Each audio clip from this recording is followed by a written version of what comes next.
திண்டுக்கல் மாவட்டம் நிலக்கோட்டை மலர்ச்சந்தையில் 1 கிலோ மல்லிகைப்பூ 10,000 ரூபாயை தாண்டி விற்பனை செய்யப்பட்டு வருகிறது.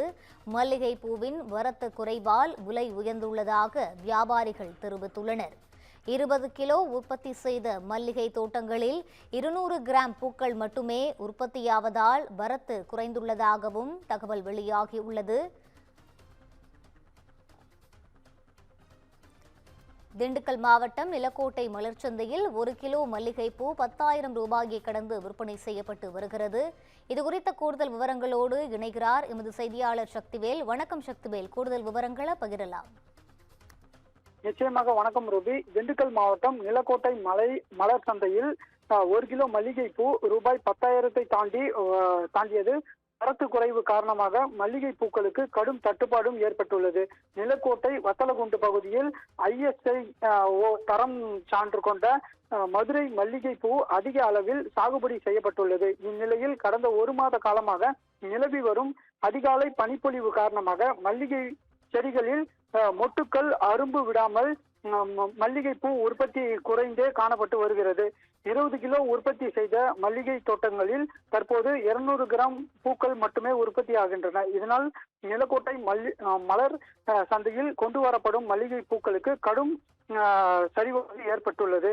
இதற்கிடையே சிங்கப்பூர், மலேசியா, ஐக்கிய அரபு நாடுகளில் ஏற்றுமதி செய்யப்படும் மல்லிகை பூ 1 கிலோ ரூபாய் 10,000 தாண்டியது. பூக்கள் கிடைக்காததால் ஏராளமான வெளிநாட்டு ஏற்றுமதி ஆர்டர்கள் ரத்து செய்யப்பட்டு இருப்பதாக பூ ஏற்றுமதியாளர்கள் கூறுகின்றனர். இதேபோல் செடியில் இருந்து பறித்து வரப்படும் அரும்பு மொட்டுகளும் நல்ல விலை கிடைத்துள்ளது. 1 கிலோ அரும்பு மொட்டு மல்லி ரூபாய் 5,000 இருந்து ரூபாய் 7,500 வரை விற்பனையானது.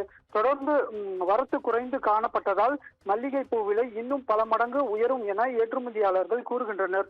விவசாயிகள் கொண்டு வரும் மல்லிகை பூக்கள் எண்ணிக்கையின் அடிப்படையில் பார்த்தாலும் ஒரு மல்லிகை பூவின் ரூபாய் 8 தொட்டப்பட்டது விவசாயிகளிடையே பெரும் ஆச்சரியத்தையும் ஏற்படுத்தியுள்ளது. இதே போல் முல்லைப்பூ ரூபாய் 1,800 வரையிலும், பிச்சிப்பூ 1,500 ரூபாய் வரையிலும் விற்பனையானது. வரத்து குறைந்த போதும் கொண்டு வரப்படும் பூக்களுக்கு நல்ல விலை கிடைத்திருப்பதால் விவசாயிகள் மகிழ்ச்சி அடைந்துள்ளனர். ரூபி, விவரங்களை வழங்கியமைக்கு நன்றி சக்திவேல்.